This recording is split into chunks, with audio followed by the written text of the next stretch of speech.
பன்னார்கேட்டா zoo. எல்லாருக்கும் அனிமல்ஸை ஜூல பார்க்கறதோட நேர்ல பார்க்கணும்னு ஒரு ஆசை இருக்குங்க. அதுவும் பக்கத்துல போய் பார்க்கணும்னு சொல்லிட்டு எல்லாத்துக்குமே ஒரு ஆர்வமும் இருக்கும். என்னோட 8 வயசு பையனுக்கும் அதே ஆசை தாங்க. அதனால தான் நான் இந்த பன்னார்கேட்டா ஜூக்கு நான் கூட்டிட்டு வந்தேன். ஆமாங்க, இன்னைக்கு நம்ம இந்த பிரம்மாண்டமான பன்னார்கேட்டா ஜூவை வந்து சுத்தி பார்க்க போறோங்க. அதுவும் சஃபாரியில போய் பார்க்க போறோம். எல்லா அனிமல்ஸும் பக்கத்துல போய் பார்க்க போறோங்க. அந்த எக்ஸ்பீரியன்ஸ் எப்படி இருக்குன்னு சொல்லிட்டு இந்த வீடியோ ஃபுல்லா பாருங்க. சரி வாங்க, இந்த பன்னார்கேட்டா ஜூ எங்க இருக்கு, எப்படி போறது, எவ்வளவு டிக்கெட் பிரைஸ், என்னென்ன ஃபெசிலிட்டிஸ்லாம் இருக்குன்னு சொல்லிட்டு இந்த வீடியோல ஃபுல்லா நான் சொல்ல போறேன். உங்க டைமை ஃப்ரீ பண்ணிக்கோங்க, ஹெட்செட்டை மாட்டிக்கோங்க. இந்த பன்னார்கேட்டா ஜூவை விர்ச்சுவலா எங்களோட சுத்தி பார்க்கலாம் வாங்க.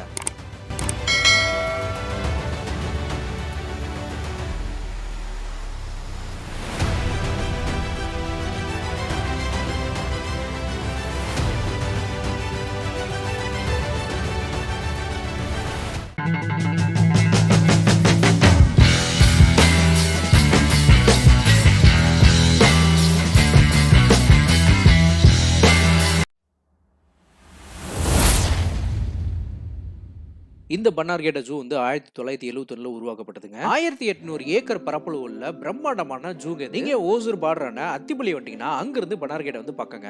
இதே நீங்க டாக்ஸி எடுத்துட்டீங்கன்னா அங்கிருந்து 30 கிலோமீட்டர்ஸ் தாங்க ரீச் ஆகிறதுக்கு ஒரு 1 hour ஆகும். சப்போஸ் நீங்க பஸ்ல போகணும்னு பிளான் பண்ணீங்கன்னாக்கா பொம்மச்சந்திரா வந்துருங்க. அங்கிருந்து உங்களுக்கு ஃப்ரீக்வெண்டா பஸ்ஸஸ் வந்து பன்னார்கேட்டா இருக்குங்க. இந்த ரூட்ல இருக்க பஸ்ஸஸ் எல்லாமே வந்து பன்னார்கேட்டா ஜூ போறதாங்க. ஃப்ரீக்வெண்டான பஸ்ஸஸ் இருக்கு. நான் வந்து கார்ல தாங்க வந்தேன். எனக்கு ரீச் ஆகிறதுக்கு 1 hour ஆச்சுங்க. ரோடெல்லாம் கொஞ்சம் சின்ன சின்ன ரோடா தான் இருந்துச்சு. இருந்தாலும் நான் சீக்கிரமா ரீச் ஆயிட்டேன். கார் பார்க்கிங் வந்து நல்ல ஸ்பேசிஸாவே இடம் கொடுத்துருக்காங்க. எப்படியும் வந்து ஒரு 200 காருக்கு மேலே நிப்பாட்டலாம், அந்த அளவுக்கு நல்ல ஸ்பேஸ் இருக்கு. இங்கே சார்ஜஸ் வந்து பார்த்தீங்கன்னா காருக்கு 50 ரூபாயும் பைக்குக்கு 30 ரூபா வந்து சார்ஜ் பண்ணுறாங்க. இதுதாங்க பஸ் ஸ்டாண்டு. சப்போஸ் நீங்கள் பஸ்ஸில் வந்தீங்கன்னாக்கா இந்த பஸ் ஸ்டாண்டில் இறங்கி தான் போகிற மாதிரி இருக்கும். நீங்கள் பஸ் ஸ்டாண்டில் இறங்கின உடனே ஆப்போசிட்லேயே பார்த்தீங்கன்னா என்ட்ரன்ஸ் இருக்குங்க. அப்படியே நீங்கள் உள்ளே போயிடலாம். ஜூக்குள்ள பேக்ஸ் எல்லாம் அலோடு இல்லைங்க. சப்போஸ் நீங்கள் எடுத்துட்டு இருந்தீங்கன்னா இங்கே லாக்கர் பண்ணி நீங்கள் வச்சிடலாம். இங்கே 2 கேட்டகரியாக பிரிச்சிருக்காங்க. ஒன்று வந்து சஃபாரி, இன்னொன்று ஜூங்க. நான் சஜஸ்ட் பண்ணுறதுன்னா ஃபர்ஸ்ட் வந்து சஃபாரி பார்த்துருங்க. ஏன்னா சஃபாரிக்கு வந்து வெயிட்டிங் டைமும் அதிகம், அது இல்லாமல் ரொம்ப க்ரௌடாகவும் இருக்கும். இங்கே டிக்கெட் ஃபேர் வந்து பார்த்தீங்கன்னாக்கா வீக்கெண்டில் ஒரு டிக்கெட்டும் வீக் டேஸில் ஒரு டிக்கெட்டும் வந்து வச்சிருக்காங்க. ஜூக்கு வந்து என்ட்ரன்ஸ் ஃபீஸ் வந்து பார்த்தீங்கன்னா அடல்ட்டுக்கு 100 ரூபாயும் கிட்ஸுக்கு வந்து 50 ரூபாயும் சார்ஜ் பண்ணுறாங்க. இங்கே சஃபாரி வந்து ஏசி நான் ஏசி 2 டிவைட் பண்ணியிருக்காங்க. ஏசிக்கு வந்து பார்த்தீங்கன்னாக்கா 670 வருது அடல்ட்டுக்கு. இதே நான் ஏசி வந்து பார்த்தீங்கன்னாக்கா 350 வருதுங்க. அங்கங்கே QR கோட் வச்சிருக்காங்க. அந்த QR கோடை ஸ்கேன் பண்ணி கூட நீங்கள் டிக்கெட் புக் பண்ணிக்கலாங்க. இல்லை நீங்கள் ஒரு நாளைக்கு முன்னாடியே வந்து அவங்களோட வெப்சைட்டில் போய் கூட நீங்கள் வந்து டிக்கெட் புக் பண்ணிக்கலாம். இதுதாங்க என்ட்ரன்ஸ். என்ட்ரன்ஸ் வந்து பார்த்தீங்கன்னா ரைட் சைடில் போனீங்கன்னா ஜூக்கு போகணும், லெஃப்ட் சைடில் வந்து பார்த்தீங்கன்னா சஃபாரி போகிற மாதிரி இருக்குங்க. இப்போ நாம வந்து ஃபர்ஸ்ட் சஃபாரி போகிறோம். நான் QR கோடை ஸ்கேன் பண்ணியே இங்கே வந்து தாங்க டிக்கெட் புக் பண்ணேன். அந்த டிக்கெட்ஸ்லாம் நான் புக் பண்ணது கரெக்டாக இருக்கான்னு சொல்லி செக் பண்ணிட்டு என்ன உள்ள அலோவ் பண்ணுறாங்க. இப்போ டைம் வந்து பார்த்தீங்கன்னா 10:30 ஆகுதுங்க. நான் கொஞ்சம் லேட்டாக வந்துட்டேன். அதனால எனக்கு வெயிட்டிங் டைம் வந்து பார்த்தீங்கன்னா கொஞ்சம் அதிகமாகவே இருந்துச்சுங்க. எனக்கு முன்னாடியே ஏர்லியாக வந்தவங்களுக்கு நிறைய ஸ்லாட்ஸ் வந்து அலோகேட் பண்ணியிருந்தாங்க. அதனால நான் ஒரு 1/2 hour வெயிட் பண்ணிட்டு போகிற மாதிரி தாங்க இருந்துச்சு. இந்த மாதிரி லைனில் வந்து உட்கார வச்சிடறாங்க. நம்ம வெயிட் பண்ணிட்டு தான் பஸ்ஸஸ் அவைலபிலிட்டி பார்த்துட்டு நம்ம வந்து ஏற்றி விடுறோம். நான் புக் பண்ணது நான் ஏசி பஸ் தாங்க. இதுதான் அந்த நான் ஏசி பஸ். இந்த டிராவலோட டியூரேஷன் பார்த்தீங்கன்னாக்கா 1 hourங்க டோட்டலாக. இந்த டிராவலில் நம்ம மொத்தமாக வந்து 7 சஃபாரி பார்க்க போகிறாங்க. அதாவது பியரு, டியரு, எலிஃபெண்ட்டு, லிப்பர்டு, அப்புறம் ஒயிட் டைகரு, அப்புறம் பெங்கால் டைகர், லயன், இது எல்லாத்தையுமே வந்து பார்க்க போகிறாங்க. இந்த வெஹிக்கிள் ட்ராவல் பண்ணும்போதே பார்த்தீங்கன்னாக்கா நிறைய ஹில் ஸ்டேஷனை ஏறி போகிற மாதிரி தாங்க இருக்குது. ரொம்பவே த்ரில்லிங்காக இருக்குது. ஃப்ரண்ட்டில் உட்காந்து நான் வரேன் நான். அதனால் எனக்கு வந்து இன்னுமே அந்த த்ரில்லிங் எக்ஸ்பீரியன்ஸ் வந்து பார்க்குறதுக்கு செம்மையாகவே இருக்குங்க.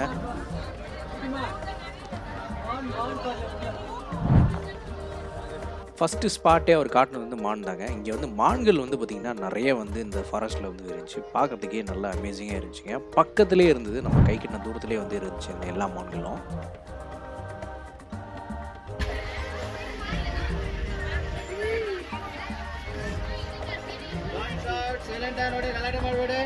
பக்கத்திலே இன்னொரு வகையான பெரிய மான்களும் வந்து இருந்ததுங்க. மான்களை காட்டிட்டு நமக்கு நெக்ஸ்ட்டு கூட்டிகிட்டு பண்ண ஸ்பாட் வந்து பார்த்திங்கனாக்கா எலிஃபென்ட் சஃபாரி தாங்க. இங்கே வந்து எலிஃபென்ட்ஸ்லாம் வந்து நிறையா வந்து இருக்குங்க. நீங்கள் காட்டுக்குள்ளே வந்து எல்லா எலிஃபென்ட்ஸும் ஒரே இடத்துல நீங்கள் பார்த்துருக்க மாட்டீங்க. அந்த மாதிரி கூட்டம் கூட்டமாக இங்கே வந்து எலிஃபென்ட்ஸ் வந்து இருந்ததுங்க.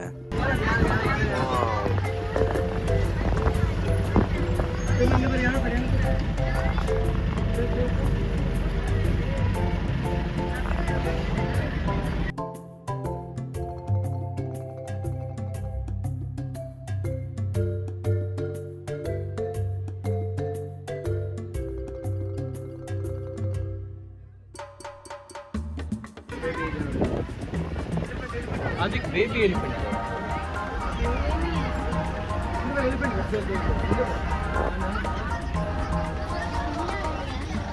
6 month baby.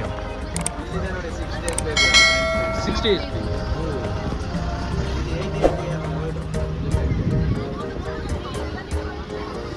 இங்கே இருக்கு பாரு 6 days பேபியா குட்டியாக இருக்குல்ல 6 days தான் ஆச்சா எல்லாமே இருக்கு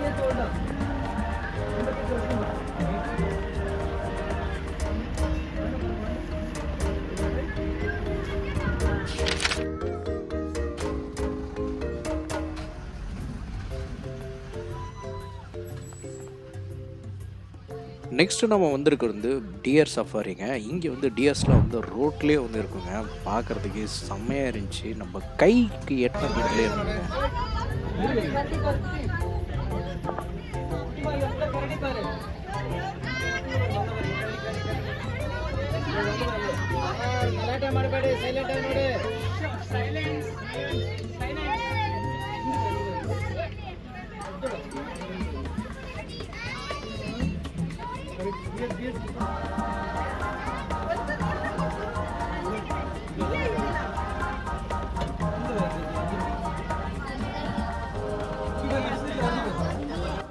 இப்போ இந்த கரடி வந்து பார்த்திங்கன்னா என் கை பக்கத்துலேயே இருக்குங்க. நான் தொட்டானாக்கா என்னால் தொட முடியும். ஆனால் வந்து இங்கே இருக்கிற டிரைவர் வந்து நம்ம கையை வெளியே விடக்கூடாதுன்னு சொல்லிட்டு இன்ஸ்ட்ரக்ஷன் கொடுத்துட்டே இருந்தார்.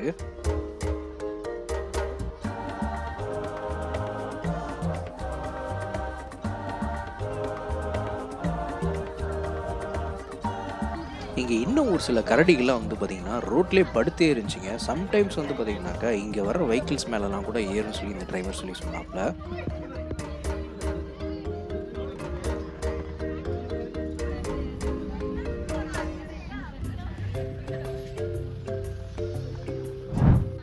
நெக்ஸ்ட்டு நம்ம வந்திருக்குது சீத்தா சஃபாரி தாங்க. இங்கே சீத்தா வந்து கூண்டுக்குள்ளேயும் இருக்கும், வெளியிலையும் விட்டுருப்பாங்க.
நெக்ஸ்ட்டு நம்ம வந்திருக்குது லயன் சஃபாரிங்க. இங்கே வந்து ஆண் சிங்கமும் பெண் சிங்கமும் எல்லாம் ஒரே இடத்துலையே வந்து இருக்கும்.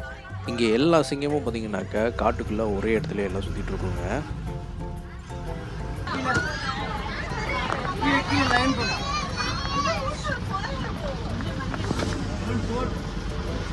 தெரியுதா பிக் படுத்துறது லயனை பார்த்தோன்னா எல்லாருமே ரொம்ப சந்தோஷப்பட்டாங்க. ஏன்னா இந்த லயன்ஸை வந்து பக்கத்தில் பார்க்குறது உண்மையிலே வந்து ஆச்சரியமான விஷயம் தாங்க. இங்கே வந்து அதை எக்ஸ்பீரியன்ஸ் பண்ணும்போது எல்லாத்துக்குமே வந்து ரொம்பவே சந்தோஷமாக என்ஜாய் பண்ணிட்டு இருந்தாங்க.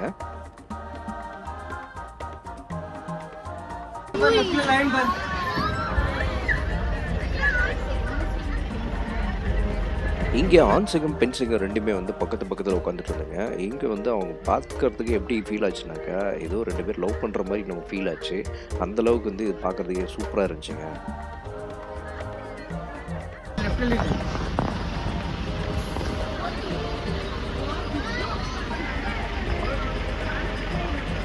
இங்கே ஒரு பெண் சிங்கம் வந்து தனியாக உலாவிட்டு இருந்தாங்க. இதோட ஜோடி சிங்கம் வந்து பார்த்திங்கன்னா ஆப்போசிட்டில் வந்து படுத்துருச்சுங்க. அது நாங்கள் பார்க்கல. அது இதை பார்த்துட்டு அதை பார்க்கும்போது தான் நாங்கள் ரியலைஸ் பண்ணோம். அது கம்பீரமாக ராஜா மாதிரி வந்து படுத்துருச்சுங்க. அவ்வளோ பெரிய சிங்கம் அது. எப்படியும் வந்து ஒரு 8லேருந்து 9 அடி இருக்குங்க. அவ்வளோ பெரிய சிங்கம் அது.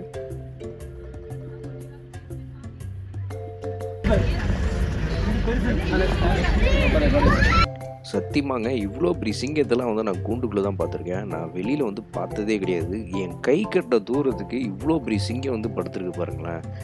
வந்துச்சுனாக்கா நம்ம வேன் ஹைட்டுக்கு ஏறுங்க, அந்த அளவுக்கு வந்து பெரிய சிங்கம் அது.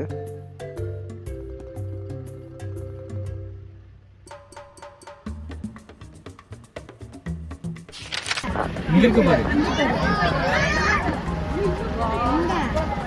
இங்கே ஒயிட் டைகரும் பார்த்தீங்கன்னாக்கா நம்ம பக்கத்துலேயே இருந்துச்சுங்க. கை கட்டின தூரத்தில் தான் இருந்துச்சு. ஜஸ்ட் நம்ம இறங்கினாக்கா அப்படி நம்ம பக்கத்துலேயே வந்துடும். அந்த அளவுக்கு தான் வந்து டிஸ்டன்ஸில் இருந்து ஒயிட் டைகரே இருக்குது. அங்க பாரு ஏய், அங்க ஒரு பெங்கால் டைகர் இருக்கு bro.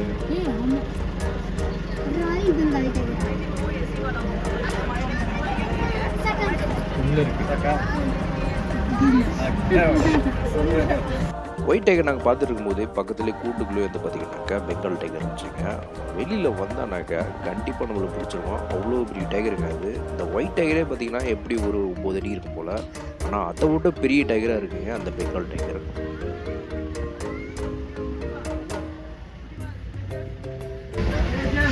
ரொம்ப பெருசு அது.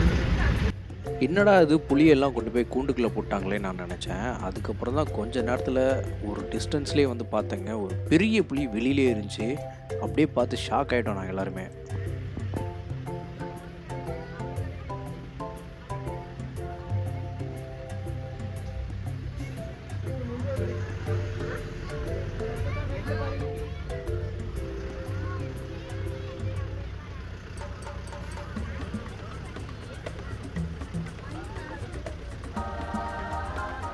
புளியை பார்த்துட்டு வெளியே வரும்போது எங்களுக்கு வந்து ஒரு பாம்பு கண்ணில் போட்டுச்சுங்க. என்னால் கரெக்டாக ஃபோக்கஸ் பண்ணி எடுக்க முடியல. பட் ஆனால் முடிஞ்ச அளவுக்கு நான் ஃபோக்கஸ் பண்ணி எடுத்துட்டேன். இது முடிஞ்சோன்னா நம்மளை கொண்டு வந்து ஸ்டார்டிங் பாயிண்ட்லேயே வந்து இறக்கிடுறாங்க. அங்கேருந்து வாக்கபிள் டிஸ்டன்ஸ்லேயே பார்த்தீங்கன்னாக்கா உங்களுக்கு வந்து பட்டர்ஃப்ளை பார்க் இருக்குது. வேணுங்கிறவங்க போய் பார்க்கலாம். இங்கே வந்து 50 rupees வந்து சார்ஜ் பண்ணுறாங்க என்ட்ரன்ஸ் ஃபீஸாக. இது பார்த்துட்டு அப்படியே ஜூக்கு போனீங்கன்னாக்கா ஜூவில் வந்து பேட்டரி கார் எடுத்துக்கோங்க. பேட்டரி காருக்கு வந்து 100 rupees சார்ஜ் பண்ணுவாங்க. 1 ஹவரில் நீங்கள் எல்லாமே இது வந்து சுற்றி பார்த்துடலாம். அதாவது ஜூவோட ஃபுல் ஏரியாவும் வந்து நீங்கள் சுற்றி பார்த்துலாங்க. சப்போஸ் பை வாக்கில் வந்து நீங்கள் போகிறீங்கன்னாக்கா மினிமம் ஒரு 4 hours ஆகுங்க. 4 ஹவர்ஸில் நீங்கள் இந்த ஜூ ஃபுல்லாக சுற்றி பார்த்துக்கலாம். ஜூ பார்த்துட்டு வெளில வந்தீங்கன்னாக்கா இங்கே கிட்ஸ் ப்ளே ஏரியா இருக்குங்க. அது கார் பார்க்கிங் பக்கத்துலேயே வந்து இருக்கும். இங்கே வந்து கிட்ஸ் எல்லாம் விளையாட விட்டிங்கன்னா அவங்க ஒரு 1/2 hour ஃபுல்லாக என்ஜாய் பண்ணுவாங்க. அவங்க என்ஜாய் பண்ணி முடிச்சதுக்கப்புறமா நீங்கள் பஸ்லேயோ இல்லை கார்லேயோ வந்து நீங்கள் வீட்டுக்கு அழைச்சிட்டு போயிடலாம். சரிங்க, இந்த வீடியோவில் நான் எல்லாத்தையும் கவர் பண்ணியிருக்கேன்னு சொல்லி நான் நம்புறேன். ஏதாவது மிஸ் பண்ணியிருந்தானாக்கா கமெண்ட் பாக்ஸில் கேளுங்க. நான் உங்களுக்கு 48 ஹவர்ஸில் ரிப்ளை பண்ணுறேன். இந்த வீடியோ உங்களுக்கு பிடிச்சிருந்தாக்கா லைக் பண்ணிவிடுங்க. உங்கள் ஃப்ரெண்ட்ஸ் அண்ட் ஃபேமிலிக்கு வந்து ஷேர் பண்ணுங்கள். மறக்காமல் சப்ஸ்கிரைப் பண்ணுங்கள். அப்போ தான் நான் போடுற வீடியோஸ்லாம் ஆட்டோமேட்டிக்காக உங்களை வந்து சேரும். நம்ம நெக்ஸ்ட் வீடியோவில் பார்க்கலாம். அது வரைக்கும் தேங்க்யூ, பாய்.